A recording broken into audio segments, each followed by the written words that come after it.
heavy the wondrous cross on which the Prince of Glory died.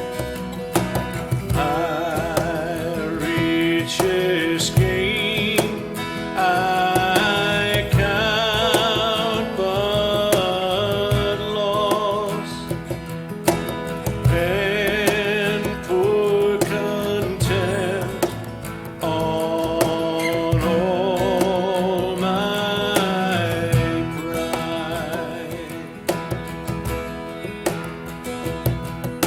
Receive from his head, his hands, his feet, sorrow and love flow mingled down. Did e'er such love and sorrow meet? For thorns compose so rich a crown.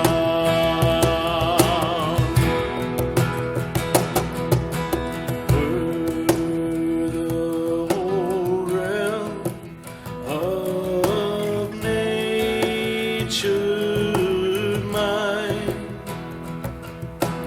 that were a present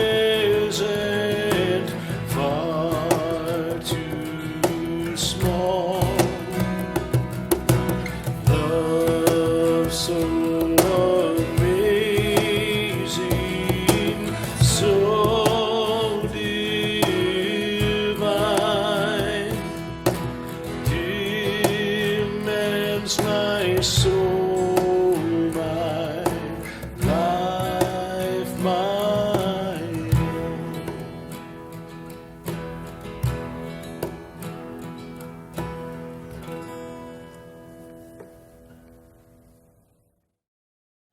Well, Mike, it's been 40 days. Yes. We've reached the end. It's Good Friday, and you and I were talking when we started thinking about all of this several months ago. Why do they call it Good Friday?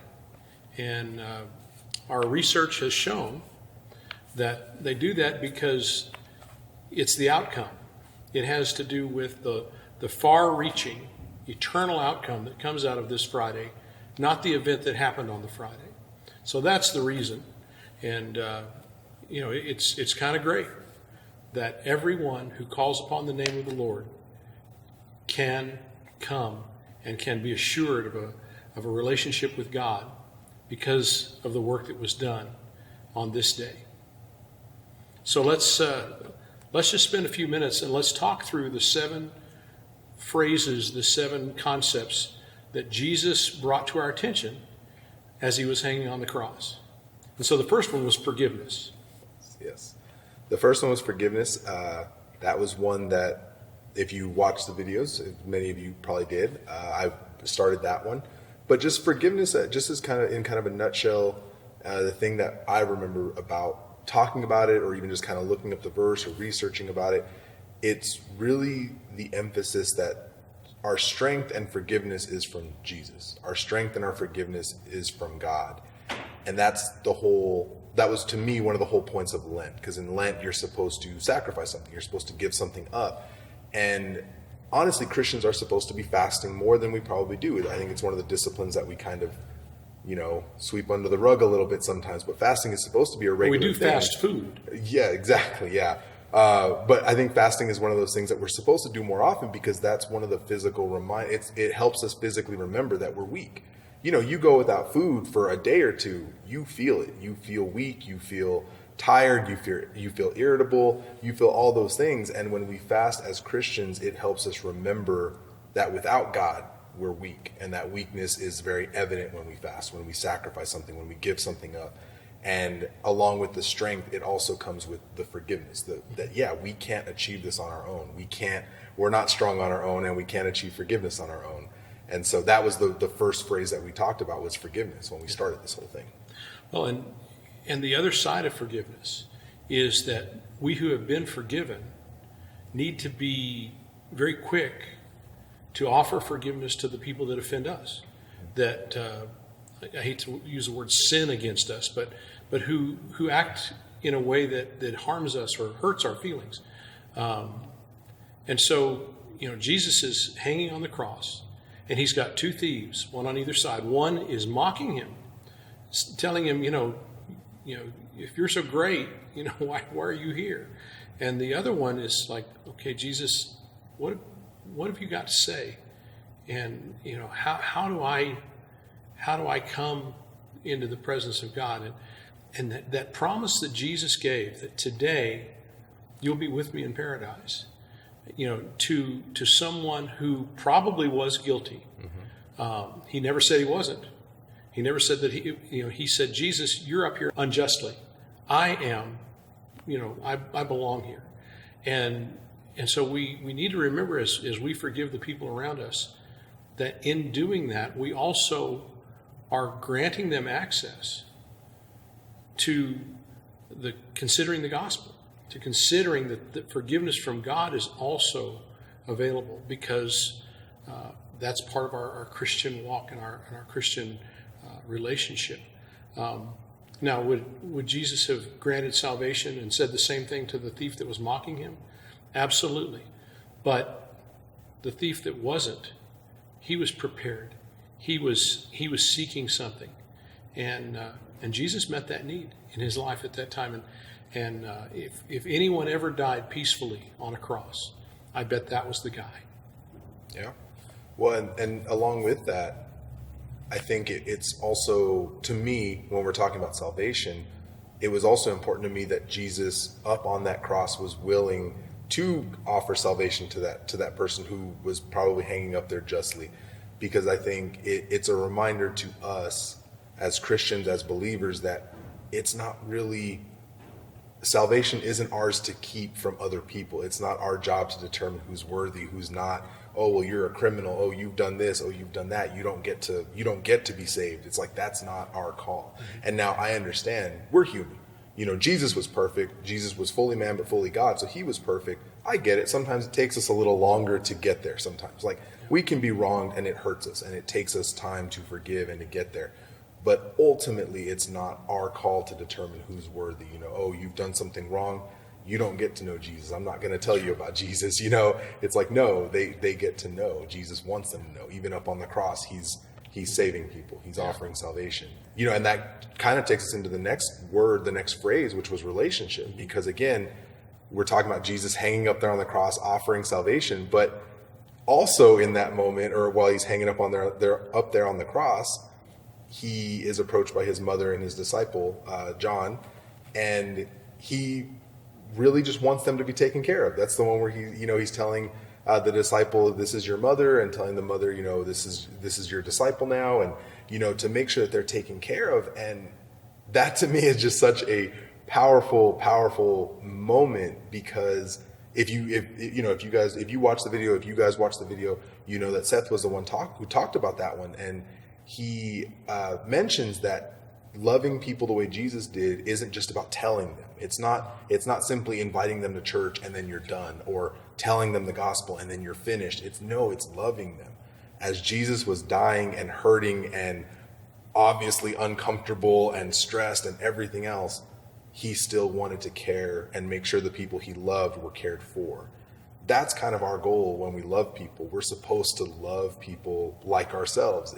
And sometimes even more so, because it kind of goes beyond our own discomfort. Is it always comfortable to love people? Absolutely not, especially people who are hard to love sometimes. It can be a difficult thing, but we're not simply done because, I've told them about Jesus, so they're difficult to love. I don't need to love them. They know Jesus. They know about him. It's fine. It's like, no, it's our job to continue to love them, even if as difficult as that may be. That's the truth. And I think about Jesus. He's there on the cross. He's in the middle of doing this huge work that's going to impact not just the people that are in the immediate vicinity, but every person who will ever be born from that time forward. And yet he stops and he looks down through the blood and everything else that probably was present and true. And he sees his mother. And he says to John, "Behold your mother." And to his mother, "Behold your son." And so he made sure that relationship, that earthly relationship, was made whole and would progress forward in the same way that he was making sure that the relationship that we can have with God could progress forward from that time. And it didn't matter what race someone was, what action someone had committed. It was literally everyone who calls upon the name of the Lord can be saved because of the fact that my Father wants a relationship with each and every person. And I think that's key.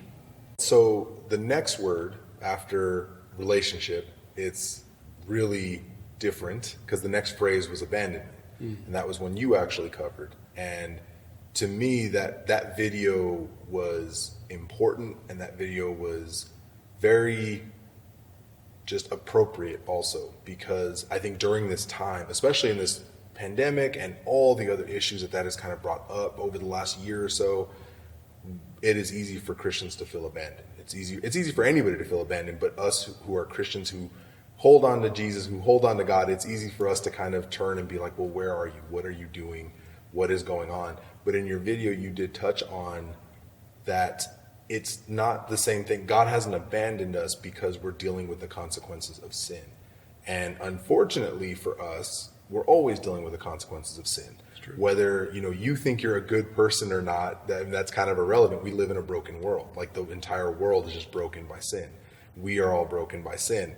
And so I thought that was just very, very encouraging when you talked about that, because it was something to remember that, hey, just because bad things are happening does not mean that God isn't here. It doesn't mean that God has abandoned us. It simply means, no, this is just the consequences of the world we live in. And the fact that, yeah, there are consequences to sin. And this is sometimes what we have to go through. We do have to go through storms. We do have to go through troubling times sometimes, but that doesn't mean God isn't there. Well, and, I made the statement that God never turns his back on us, that he's always moving toward us. And I think it's really important that we remember that God is for us. I mean, it's kind of a trite expression, but he really is for us, so much that Jesus endured what we're talking about today. And, we need to remember that in that moment, Jesus was experiencing everything, both as the Son of God, but also as the Son of Man, a human. And the separation, is something that he had never encountered before. Now, I'm sure he'd had people let him down, and he was sad. I'm sure he wasn't pleased with Judas. He accepted it, but he was devastated because God had to turn his back on him. God could not look on all of that sin, because it wasn't just a little sin, it was all of that sin. And Jesus was showing us his complete humanity in that moment. It was something that, we say, well, he was fully human and fully God. He knew everything that man suffers with and struggles with. Well, this was something that he was struggling with for the first time. And so in real time, we were hearing his response to God not being present in his life. And I think it's overwhelming. And I think that we need to understand that not having God in our life will cause us to be overwhelmed. And that's, that's the root, I think, of a lot of the struggles that we go through, whether we're believers or whether we're not. And out of that, we have this next phrase, I thirst. And again, it goes back to Jesus' humanity. The Son of God doesn't need water from this world. He talked about living water. But rather, he was struggling on a physical level. He had not had anything to eat or drink since the Last Supper. And in that time, he'd been beaten, he'd been scourged, he had been abused, he had been undergoing all kinds of stress in all kinds of different ways. And so it was a very human response to hear him say, I thirst. It's one of the things that it's weird to say that I take comfort in it, because like you kind of pointed out, in that moment, his humanity is very evident. And I think it's not, nothing's in the Bible by mistake. And I think that's important because, as we were talking about with just kind of the abandonment feeling sometimes, I think Jesus shows us that, it's okay to be human when things are going bad. It's okay to be human when you are uncomfortable. It's okay to be human when you're struggling. Jesus was just thirsty, and then, if you read a little bit further, I think they give him some like sour wine on a sponge or something and basically give him that. So even that, he doesn't get like clean water. He doesn't get refreshed or anything like that. And he'll still drink it because that's just how thirsty he was. And it was a very human thing. And like you pointed out, it's important to remember that. I do think we forget that he was fully human. He felt things. He experienced things the same way we do. And when we're feeling these bad times, and all of this is leading up to Easter where we can celebrate and stuff like that, and it kind of shows our life. We go through a lot of things in our life. All of it eventually will end with us being able to celebrate with Jesus in the end. But that means we're going to go through hard times before we get there. And it's okay to be human in those moments. It's okay to struggle in those moments before we get to the celebration, before we get to, the next word that we went through was triumph. And, and so we're starting to get to the celebration part. And I thought Veronica covered it really, really well in her video, because I loved it, because I think sports analogies just work so well with faith, because, she was talking about her son winning a football game and just the way the stands were excited, the players were excited, everybody was pumped up, everybody was celebrating and throwing their hands up and cheering and hooping and hollering and everything. That's how we should feel when we're talking about Easter. That's how we should feel when we talk about Jesus resurrecting and defeating death. Because I do think this is, as someone who's grown up, around church his whole life, I think sometimes we can get a little mundane with Easter. It happens every year. It's like, we go through maybe a Lenten season if you do that, okay, sure. And then we get to Holy Week and it's kind of serious for a couple days, and then we celebrate Easter and everything is fine. And it's like, but this should be a big deal. Like it is literally like the crux of our faith is that he defeated death and he rose again. Because we forget that sometimes. I think sometimes it'll end with the crucifixion kind of thing. And it's like, other people were crucified. Other people were hung up on crosses. Not all of them. In fact, only one of them came back. You know what I mean? And that should be a very big deal when we're talking about triumph and that kind of phrasing or that kind of word or that kind of feeling. Right. And, it's hard to think of triumph on Good Friday, because the fact of the matter is that his body was put to death. And he didn't walk away from the cross.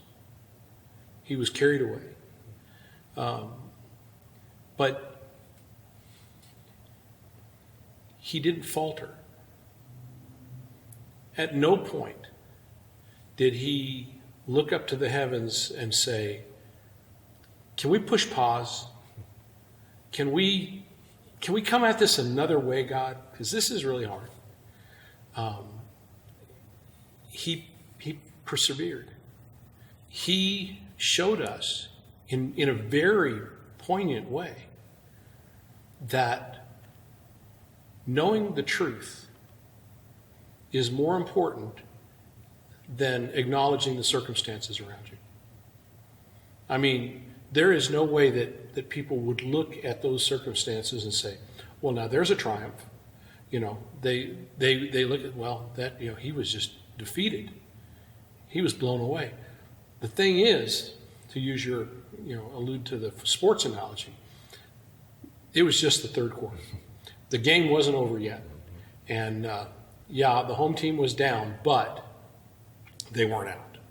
And as difficult as it was, I'm sure, to watch, and for us to really, with a heartfelt look, read and consider what he was going through, that triumph, in a lot of ways, was the perseverance to go through that difficult moment. Because without that, there is no victory on the other side. There is no resurrection. And, we think about when he does come out of that tomb. And when the triumph is not just hoped for on the part of those who were standing around, but suddenly the triumph is real, and there's disbelief, and there's shock, but the reunion that is beginning at that moment. You think back to that time on the cross, and it says that the veil in the temple was torn in two. There is no more clear visual of what happened as a result of the cross than when that veil is torn in two, and the place where the presence of God was reputed to be in the Jewish culture versus just the rest of the world. And so when that veil is torn, access is granted into the very presence of God, not just for priests, not just for holy people, but Jesus throws the door open for everyone. That's a pretty amazing concept for us to grasp. And it is something we should celebrate. Definitely. It's just one of those things that when we think about everything that you just said and the reunion and being able to come back together, being able to have that relationship with God, it's one of those things that I do think we can sometimes take for granted, because you, me, everybody in this building who wants to come to church and things like that, we have all in our lifetimes never known a time where we couldn't go to God, where he wasn't accessible, where he wasn't just, you can just pray to him and you're good. People before Jesus had to follow rules, and there was laws, and there was, sacrifices, and there were things like that. It's like we've never known a time where we had to do that. And, because Jesus was the sacrifice for us, it should still continue to be a big deal for us, though, because it is that important. It is the fact that, we can go to God whenever we want. We can simply just pray to him and talk to him, and he is available because of this moment, because of Jesus taking on everything that he took on, taking on all of our sin, taking on all of the wrath and everything else in the world, or the wrath of God, basically, for the sin, and then defeating death and tearing that veil and making it all accessible to all of us. That's right. Well, it's incredibly comforting to look at this passage the way that we have, I think, this year. I have enjoyed hearing the thoughts of my fellow staff members and the way that they explained how those words from Jesus touched them, maybe even influenced them, and hopefully it was something that was valuable, time well spent for those who took the time to watch those videos, to read those passages, to consider the tremendous work that was being done on the cross at that time in a way that's different from the way we normally approach this season. I hope that you will go through these next couple of days filled with awe, filled with wonder, filled with appreciation and hope, and prepared to, as Mike said, really have a heartfelt celebration on Sunday morning as we either gather here or as you join us on the live stream. We desire that we would worship the risen King, Jesus, with all of our heart, with all of our soul, with all of our mind, and with all of our strength. God bless you. Have a wonderful Easter weekend.